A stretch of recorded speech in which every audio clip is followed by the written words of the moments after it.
जय गुरु जी संगत जी। गुरु जी के श्री चरणों में कोटि कोटि प्रणाम। संगत जी, मेरा आज का शुक्राना सत्संग है कि जो गुरु जी ने मुझे रियलाइज़ कराया है अभी सत्संग के थ्रू, उसी का उसके लिए मैं क्षमा प्रार्थी हूँ, जो मैं बहुत लेट मेरे को रियलाइजेशन हुआ है। लास्ट ईयर एक्चुअली 2025 में मेरे को इंडिया जाने का मौका मिला।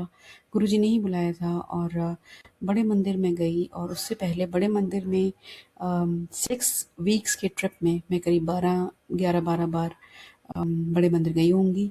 और बट मेरे को जाने का अवसर नहीं मिला, अंदर हॉल के थ्रू एंट्री नहीं हुई, बाहर से बाहर आ जाती थी लंगर प्रसाद ग्रहण करके।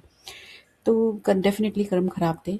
बट उन दिनों में परीक्षाएं बहुत हुई, जिनका एहसास मुझे बाद में हुआ यूएस वापस आने के बाद अपने ट्रिप से। तो उसमें से एक ऐसा था कि जिसमें I think it was a Guruji's birthday, और या तो बर्थडे था या फिर गुरु पूर्णिमा, मतलब बड़ा दिन था, फेस्टिवल था। और थके मांदे थे, और मतलब जाने आने में आप सबको पता है कि कितनी दिक्कत हो जाती है, बड़े मंदिर तक पहुंचने में उस दिन बहुत भीड़ होती है। तो और वैसे ही जब आपके कर्म खराब होते हैं तो आपके अंदर वो एनर्जी लेवल भी ऐसा नहीं होता कि आप रो, बट मतलब ऐसा था कुछ कि कुछ खींच के लेके जा रहा है। तो एनीवेज, मेरी परीक्षा का समय था और मेरे सामने एक अंकल जी आते हैं, सेवादार अंकल जी होते हैं, tall, dusky complexion, greyish hair, curly hair, maroon colour का उनका टी शर्ट होता है, मतलब स्लिम, मतलब उनका description I can describe very well. मतलब उनका फेस मैं बिल्कुल डिस्क्राइब कर सकती हूँ। उनकी आईज इतनी रेड, लाल, बड़ी बड़ी, एकदम खुली हुई, फटी हुई, जैसे घूर के किसी को डांट रहे हो, और वो मेरे को ही डांट रहे थे। तो वो जब उन्होंने मुझे डांटना शुरू किया, मतलब ऐसे कि मैं लाइन में चल रही थी, बट क्योंकि लाइन हो गई थी, भीड़ थी, ऊपर बारिश, नीचे बारिश का पानी था, ऊपर धूप कड़ाके की आ गई थी, और मतलब ह्यूमिड हो गया था, तो मेरे को सांस नहीं आ रहा था, because I am short in height. तो मैं साइड में आ गई थी बाहर की तरफ, और वहीं से गाड़ियां जा रही थी, जगह भी नहीं थी। तो मतलब वो सेवादार अंकल मुझे डांट रहे थे कि देखो ये यहाँ पर खड़ी है, और वो मेरे को ही डांट रहे थे। तो बाद में मुझे रियलाइज हुआ कि तो गुरु जी है, क्योंकि उस समय तो मैं भी उनके ऊपर बराबर चिल्ला दी।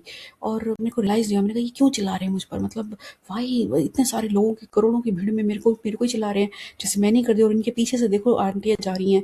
तो मतलब मैं तो बिल्कुल नॉर्मल सोच रही थी। बाद में जब मैं वापस आती हूँ, मेरे पास सत्संग आता है, और उसमें पता चलता है कि गुरुजी के ये आपके कल्याण करने के तरीके थे कि वो गुस्से में डांट के भगा देते थे। तो भाई मेरे को रियलाइज हुआ कि गुरुजी थे वो। और मैंने जब ये सुना तो ये मैंने समझ लिया उस समय, लेकिन देखिए रियलाइजेशन मुझे अब होता है कि मुझे उनसे माफ़ी मांगनी चाहिए। तो मैं अपने उन्हीं स्वरूप को गुरुजी के, मुझे नहीं पता वो गुरुजी का कोई दूत थे या स्वयं गुरुजी थे, क्या थे, बट गुरुजी की कोई लीला का पाठ था। और मैं उनसे क्षमा चाहती हूँ कि मुझे क्षमा कीजिए, मैं दिल से क्षमा चाहती हूँ। और मुझे क्षमा कीजिए, आपने मेरा कल्याण करने के लिए न जाने क्या क्या किया, और मैं बेवकूफ़, मेरे कर्म आड़े आ गए, माड़े कर्म। मुझे क्षमा कीजिए मालिक, और अपने चरणों की प्रीति दीजिए। बस आपसे सदा प्रेम करते रहें, बस यही मेरी यही इच्छा है। हम सब पर कृपा कीजिए, हम सबको हमारी भूलों के लिए क्षमा कीजिए, हमारे बुरे कर्म, गुरु जी शुक्राना गुरु जी, आपके अच्छे बच्चे बने प्रभु, ऐसा आशीर्वाद दीजिए। जय गुरु जी।